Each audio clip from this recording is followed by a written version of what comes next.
Welcome everyone. In this lesson, I'll dwell upon a very important topic, that is how to decide ideal team size and digital marketing lead generation budget. It is very important to have a right balance between team size and lead generation. It is the responsibility of a company to keep the sales team occupied with good quality leads. I've come across all kind of companies.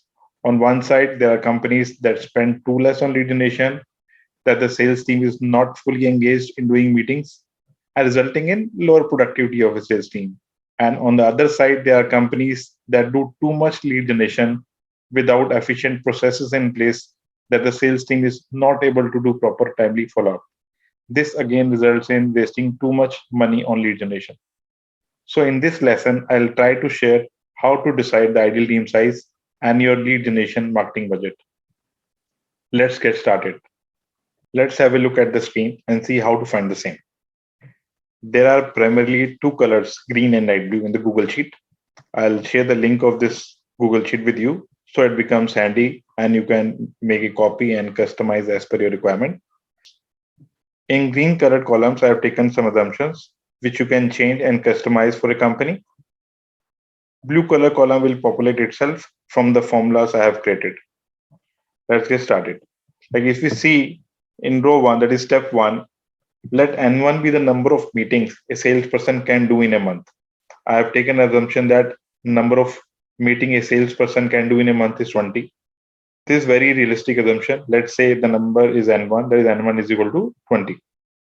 This is the target number of meeting that we want our salesperson to have in a month. Now come to step two. In step two, we analyze the number of meetings a salesperson can do from previous follow-ups, that is existing pipeline and references and other source of leads. Let's say the number is N2. Let's assume N2 is 10. It essentially means that even if no digital marketing is done, even then he or she would be able to do 10 meetings from previous follow-ups, references, and other sources. Now let's come to step three. In step three, number of meetings to be arranged for a salesperson using digital marketing is simply N1 minus N2. And in our case, it is 20 minus 10, that is 10. This means digital marketing is required to generate additional 10 sales meetings. Now let's come to step four.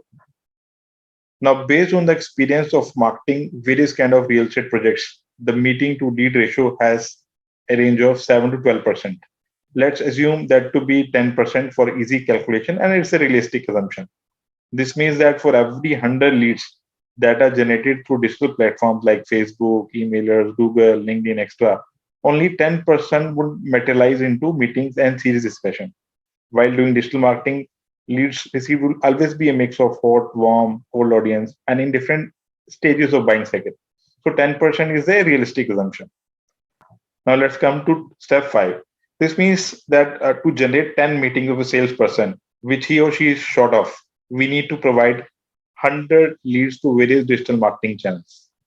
Now, if we come to now step six, now we need to do the same with all the sales team members. Let's say there are 5 sales team members in the team. Again, 5 is the number your team might consider 10 sales team members. So put 10 there. So in step 7, basically you need to sit with your team member and analyze separately with each of the member and find that collectively what is the shortfall of meetings that is there. So in our example, let's say if you find that collectively there is a shortfall of 50 meetings, then we need to arrange for them using digital marketing activities. Step 8, assuming 10% meeting to lead ratio means that you need to generate 500 leads from various digital marketing channels to ensure that your sales team is optimally occupied. Then in step 9, you need to analyze and put a cost of a one single lead that you get from any digital marketing platform. So this is a number we need to input as per our experience by running various kind of campaigns. Depends on various factors, which I'll discuss later in the course. In step 10, basically, we need to multiply the above number and it will give you a lead generation marketing budget.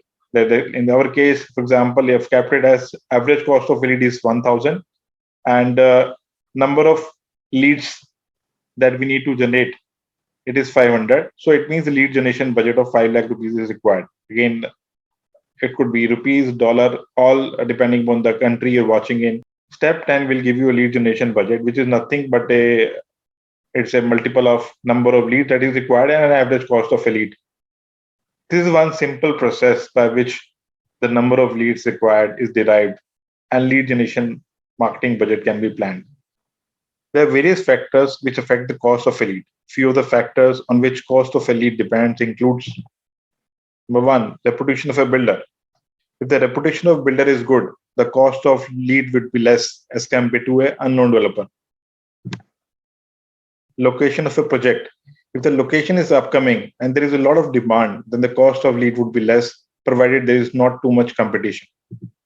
Again, starting price of the project in absolute terms affects the cost of a lead. Higher the unit price of the property in absolute terms, lower are the number of takers, and more filters are required to generate quality leads, leading to higher cost of lead. Stage of construction of a project. Generally, end user prefer to have a ready to move in property, and hence there are a lot of takers. So the CPL for ready to move in property is less as compared to under construction property. But things are different for investors. Investors, on the other hand, invest in under construction projects. So depending upon the project proposition, the CPL would vary.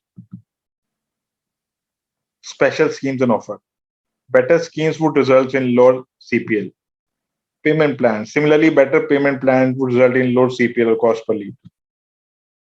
Branding efforts done by builder and the visibility of the project. If builder is making a lot of branding efforts, a lot of visibility is there. So depending upon the kind of competition, so it affects again the cost of lead.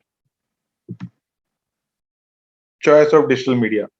Generally, cost per lead for a pull media like Google search is higher than CPL for a push-based media like Facebook or Google Display. Types of filters. The more filters we add, that is narrowed the audience selection, the higher the CPL and vice versa. Bidding choice. Now again, how aggressively we bid again is a factor that plays a very important role. More aggressive bidding means higher CPL. The more conservative approach will result in lower cost per lead. These are few of the factors on which cost of a lead depends. So I've just shared one way to calculate the lead generation cost, and I've also shared various factors on which the cost of a lead depends. There is one more approach of finding the lead generation budget and ideal team size, which is called a goal-based approach. I'll share that shortly.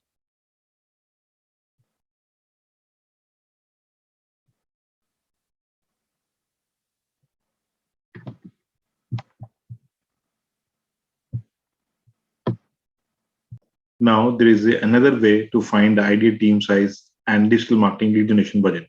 Now, this is called a goal-based approach. Let's look at the screen. There are primarily two colors, green and light blue, in the Google Sheet. I will share the link of this Google Sheet with you so that it becomes handy and you can make a copy and customize as per your requirement. If you see in the green colored column, in the green colored columns, I have taken assumptions, which you can change as per your experience and micro niche. Blue color column will populate itself from the formula I have created. Now, just let me run you through this Google Sheet to make it easy to understand.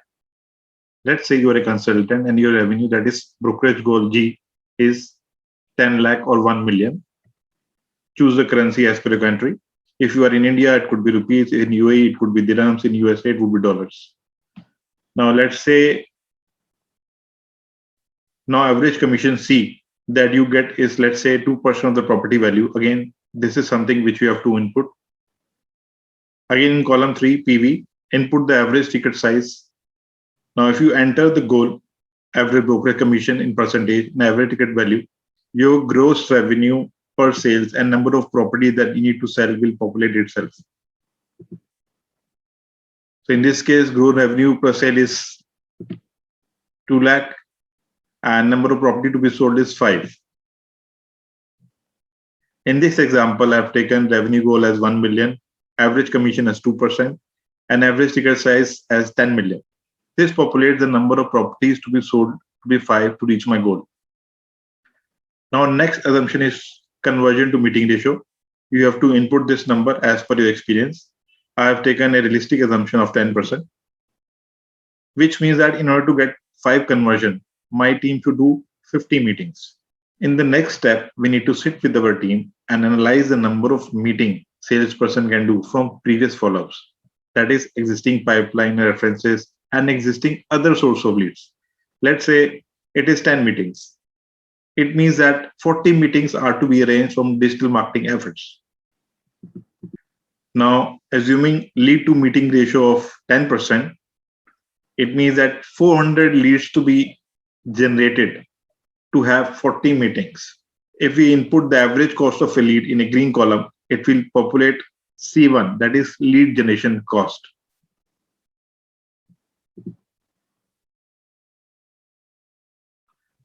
Then once you populate your total fixed overheads like salary, rentals, electricity, etc., you'll get the profit column populated itself. Now there is one important thing to be observed here. It is the number of meetings to be done. From this number, you will derive the number of salesperson required. Fair assumption based on my experience that a salesperson can do maximum 20-25 unique meetings in a month. If that number is 50, it means you need 2 salesperson. If that number is 100, it means you need 4 salesperson. So this sheet will also help you in planning your ideal sales team size. I'll share this sheet with you. It's self-explanatory. You just need to input the assumption in green column and blue column will populate itself. Now you can change the assumption and play around. Hope you like this video and make use of the same. Believe me, it will make your planning much easier. Thanks for watching. Thank you very much.